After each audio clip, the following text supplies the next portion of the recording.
In the instant when the heart beats its last, a journey begins. One so profound, so mysterious, that the living can only catch faint glimpses of it. It is the soul's greatest voyage, an odyssey beyond the boundaries of earthly existence. Some speak of magnificent gates of light welcoming them home. Others describe encounters with wise and silent guides waiting just beyond the threshold.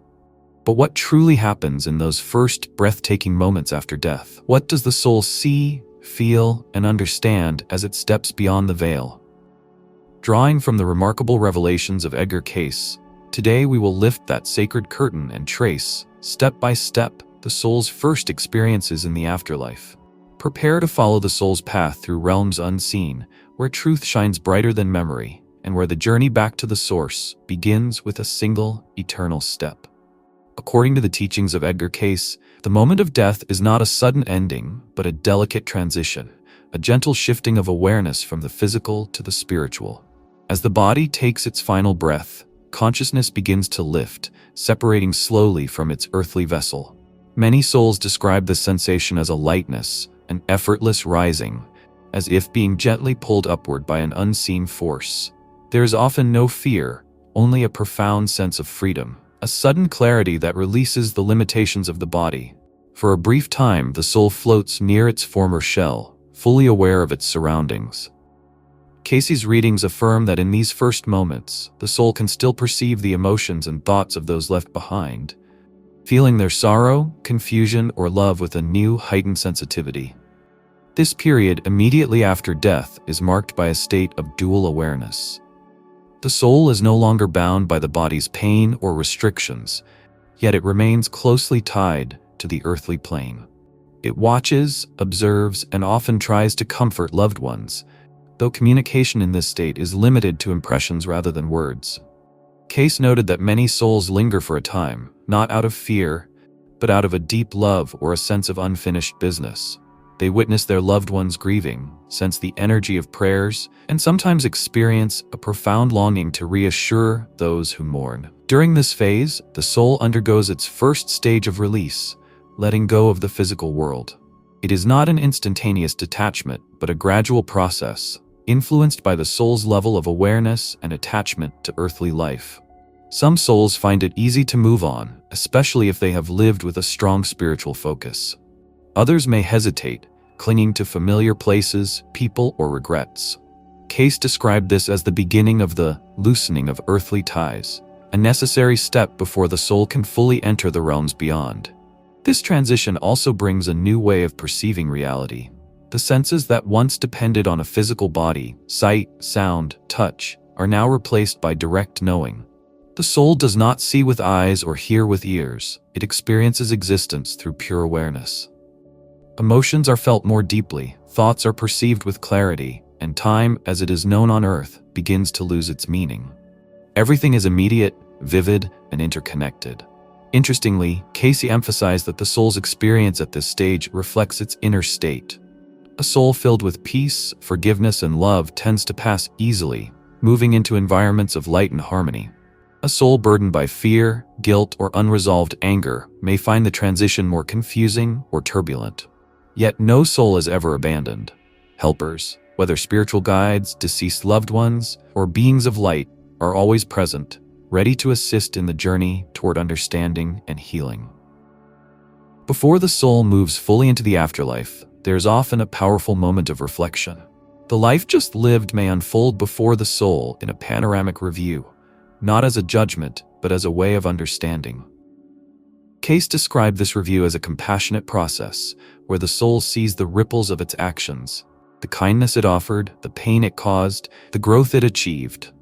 This life review helps the soul recognize the deeper purpose behind its experiences and prepares it for the next stages of existence. As the connection to the physical world fades, the soul feels an irresistible pull toward a greater light, a calling from beyond the earthly plane. This calling is not frightening, it is imbued with a sense of love and belonging so profound that it draws the soul onward with peace and anticipation. The last remnants of physical identity gently fall away, and the soul steps toward a new reality, one that feels more real and vibrant than anything it knew in the material world.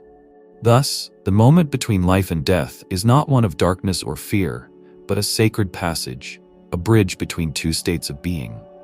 It is the beginning of a greater journey, where the soul moves beyond the illusions of form and time toward a realm where truth, love, and light reign supreme. In Cayce's vision, death is not an end, but a majestic awakening, the soul's first true breath beyond the veil of earthly life. As the soul fully releases its connection to the physical body, it is drawn toward what Edgar Cayce often described as the gates of light, an entrance into a reality that is both awe-inspiring and deeply familiar. This passage is not a place of judgment or fear, but a threshold bathed in overwhelming love, truth, and acceptance. The experience of approaching the light is unique to each soul, shaped by its consciousness, expectations, and spiritual maturity. Yet regardless of the form it takes, this encounter marks the soul's first true step into the greater realms beyond the material world. Many souls report seeing a radiant, all-encompassing light. So bright it defies earthly description, yet so gentle it feels like being embraced by pure love. For some, this light appears as a beautiful gate, an archway, or a shimmering path leading forward. Others perceive it as a warm, infinite field, or even a magnificent garden that seems to stretch beyond the horizon. Cayce explained that the images the soul perceives are deeply symbolic, arising from the soul's own inner landscape. They serve not to confuse or test, but to comfort and orient the soul in this new state of being. This light is not a static phenomenon. It is alive, pulsating with intelligence, compassion, and peace. It emanates an unconditional love so profound that every wound, every fear, every regret the soul carried from the earthly life begins to melt away. In the presence of this light, the soul experiences a deep recognition, a memory of its true nature and divine origin. It realizes that it has never truly been alone, never separated from the source from which it came. The light does not judge, it simply reveals. It reflects the soul's essence back to itself, illuminating both the beauty and the lessons carried within. For many, this passage is accompanied by an overwhelming sense of homecoming. Cayce described it as the soul feeling a pull toward its true home, a realm more real than anything the physical senses could ever grasp. There is no fear in this moment, only a surrender to a greater reality filled with peace, clarity, and the deepest sense of belonging. The soul feels understood completely, without the need for words, explanations, or defenses. Everything that was once complicated or painful is now seen through the lens of infinite compassion. Yet the journey through the light is not identical for every soul. Cayce's readings revealed that the soul's consciousness at the time of transition influences how it perceives this passage. A soul attuned to love, forgiveness, and service may find the crossing effortless and filled with familiar beauty. A soul burdened by guilt, fear, or denial may encounter a denser, less welcoming environment, not as punishment, but as a reflection of the inner state that needs healing. Even so, the light remains present, patiently inviting every soul to move toward it at its own pace. Some souls may initially resist the call of the light, clinging to earthly attachments or fearing the unknown. Cayce emphasized that spiritual helpers are always near in such cases, gently encouraging and guiding the soul without force or condemnation. The universe operates through love, not coercion, and each soul's journey is honored with infinite patience. As the soul moves deeper into the light, the sense of individuality begins to shift. While the soul retains its awareness and memories, it also starts to feel its connection to a greater whole. It understands that it is part of a vast, harmonious design, where every life, every choice, and every experience has meaning and purpose. This realization brings not sadness, but an indescribable joy, a recognition of the eternal dance of life in which every soul plays a vital part. Thus, the gates of light are not merely an entrance to another place. They are the soul's first glimpse of ultimate reality. They reveal the truth that beyond death there is not emptiness, but fullness, not isolation, but unity, not judgment, but understanding. In the light, the soul remembers who it is, why it lived, and where it is meant to go next. This moment of recognition sets the tone for all that follows, guiding the soul with love, wisdom, and the quiet certainty that it is forever a cherished part of the divine whole. As the soul moves deeper into the realms beyond the light, it is often greeted by beings of immense wisdom, compassion, and familiarity. Edgar Cayce described this meeting as one of the most profound and reassuring moments in the soul's journey after death. Spiritual guides, angelic presences, and even the souls of loved ones who have passed before often gather to welcome the traveler. Their presence is not to judge or condemn, but to embrace the soul with understanding and to assist in its orientation to the new reality it has entered. These beings of light, often referred to as spiritual mentors or guides, act as gentle counselors. They are familiar to the soul, not necessarily from the earthly life just completed, but from the soul's broader history across many incarnations. Cayce emphasized that these guides are part of a spiritual family that remains connected through every phase of existence, their purpose always focused on the soul's growth and evolution. When the soul encounters them, it feels an immediate sense of peace, as if meeting long-lost friends who have been quietly supporting its journey all along. Interestingly, the forms these guides take are deeply influenced by the soul's expectations and comfort levels. To avoid confusion or fear, they often appear in ways that are recognizable and soothing, perhaps resembling a beloved grandparent, a trusted friend, or even symbolic figures drawn from the soul's deepest archetypes. This personalization ensures that the transition remains smooth and that the soul can focus fully on the greater truths it is about to encounter. The central purpose of these meetings is not to pass judgment, but to offer clarity. Cayce made it clear that the afterlife is not a courtroom, it is a school. The guides gently assist the soul in beginning to review its earthly life, helping it to see not just what it did, but why it made certain choices and what consequences those choices carried. Not as punishments, but as lessons learned or lessons still needing attention. In this sacred review, the soul is invited to understand itself from a higher perspective, seeing how each thought, word, and action contributed to its own development and the lives of others. There is no condemnation in this process, only truth illuminated by unconditional love. The guides encourage the soul to see its strengths, to acknowledge its struggles, and to recognize its potential for further growth. They help to remove illusions, the false stories the soul may have told itself during its earthly life, allowing it to view its journey with compassion and honesty. This process is gentle, unfolding at a pace the soul can handle, ensuring that understanding grows naturally rather than being forced. Occasionally, souls of departed family members or close friends may also step forward during this time. Their appearance serves multiple purposes, offering reassurance, reinforcing the soul's sense of continuity, and reminding it that love transcends physical death. These reunions are often deeply emotional, filled with joy, forgiveness, and the healing of old wounds. In the presence of these familiar faces, the soul understands that separation is an illusion and that the bonds formed through genuine love endure eternally. Cayce's readings stressed that this stage is crucial for preparing the soul for the next steps in its eternal journey. Whether the soul is to move onward into higher realms, return for another incarnation, or remain for a period of learning and healing, the guidance received here shapes its direction. The emphasis is always on growth, never on punishment. Every soul is seen as a precious expression of the divine, progressing at its own unique pace toward full remembrance of its true nature. Thus, the meeting with spiritual guides and loved ones serves as a bridge between the life just completed and the greater path that lies ahead. It is a sacred encounter filled with light, truth, and love, a moment when the soul is both comforted and challenged to rise higher, to love more deeply, and to step more fully into its divine potential. In this meeting, the soul does not face judgment, but rather receives a profound invitation to continue its journey with greater wisdom, deeper compassion, and a renewed connection to the source from which it came. After the soul's initial reunion with guides and loved ones, it enters a series of transitionary realms, places of learning, healing, and deep reflection.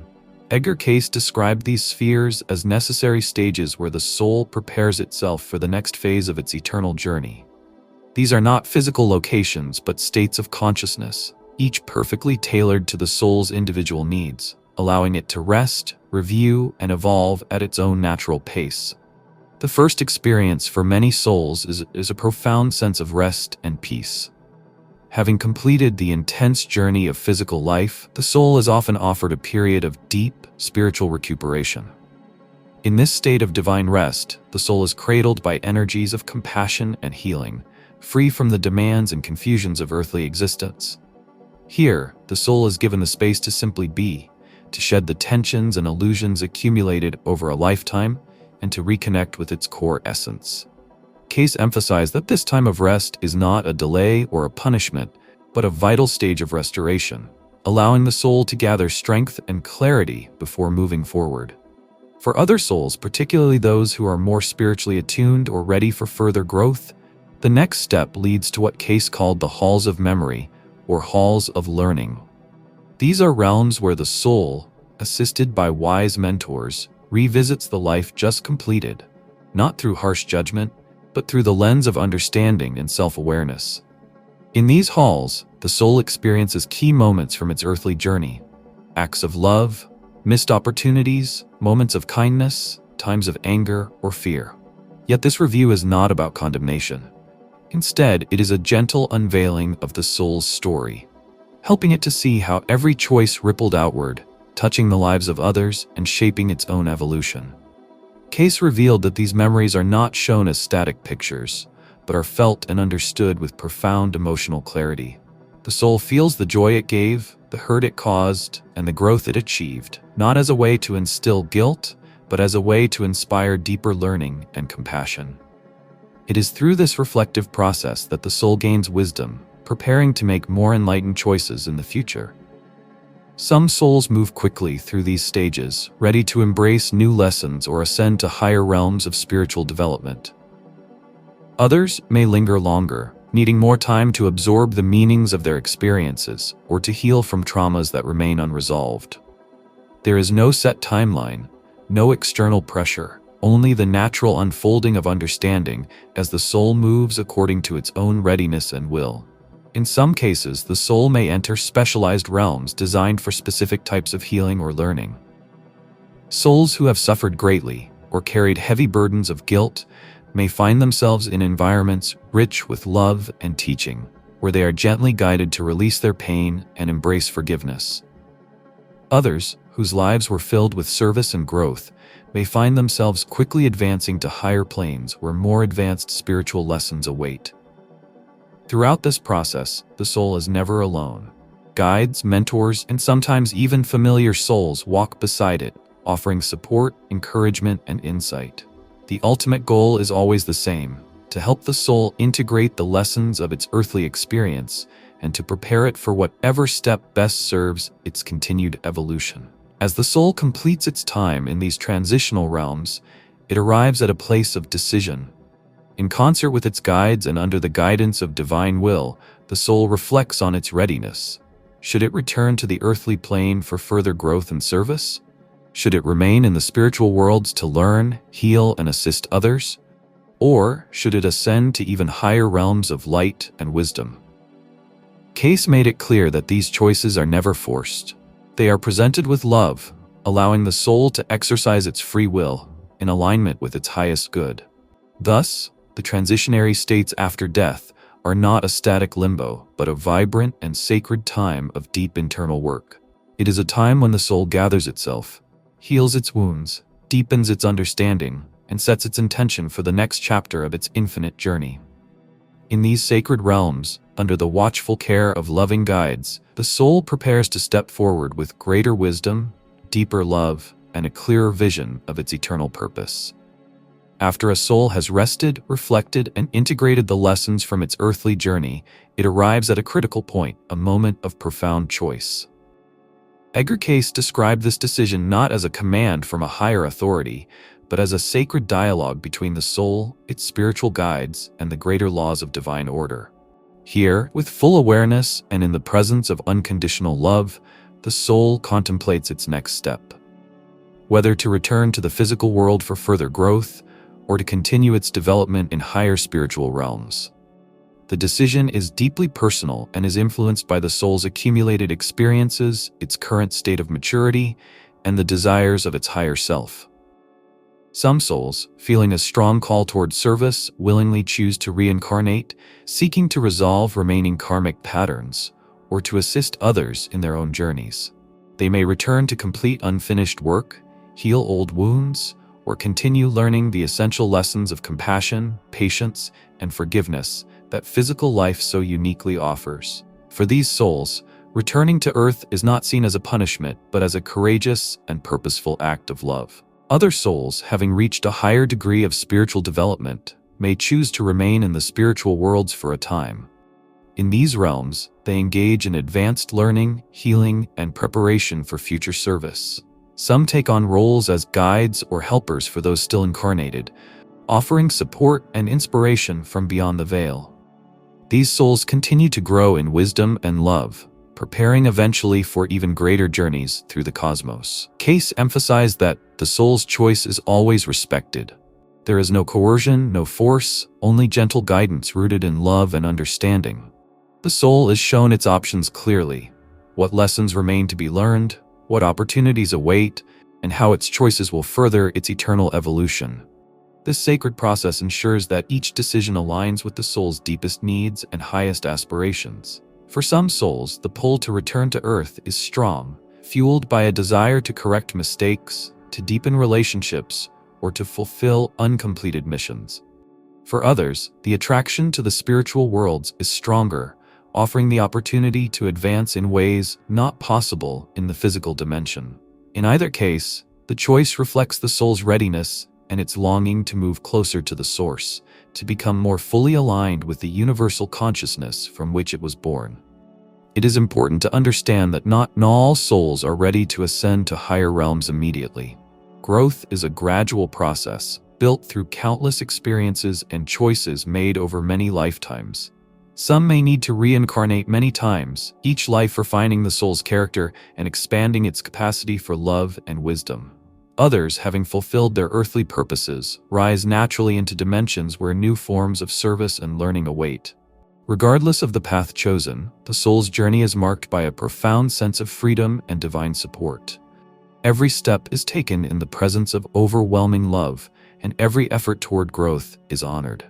Cayce's readings make it clear that the soul's ultimate destiny is reunion with the Source, a return not as the being who first left, but as a fully awakened consciousness, enriched by all it has lived, loved, and learned. Thus, the final act of choosing, whether to return or to move forward, is a reflection of the soul's sacred freedom. It is an act of trust, a testament to the soul's commitment to its own endless unfolding. Each choice, whether it leads back into the density of matter or onward into the light of higher realms, is part of the greater story of returning home, of rediscovering the divine spark that has always lived within. In the end, death is not an end at all, but a beginning, a doorway through which the soul steps into greater understanding, deeper love, and boundless possibilities. Every soul, in its own time and in its own way, is moving forward along a magnificent path, back toward the eternal source of all life, carrying with it the treasures of every lifetime, every lesson, and every act of love. Do you believe in the rebirth of souls? Write in the comments. Dear friends, if you like this video, please like it, and don't forget to subscribe to the channel. See you soon.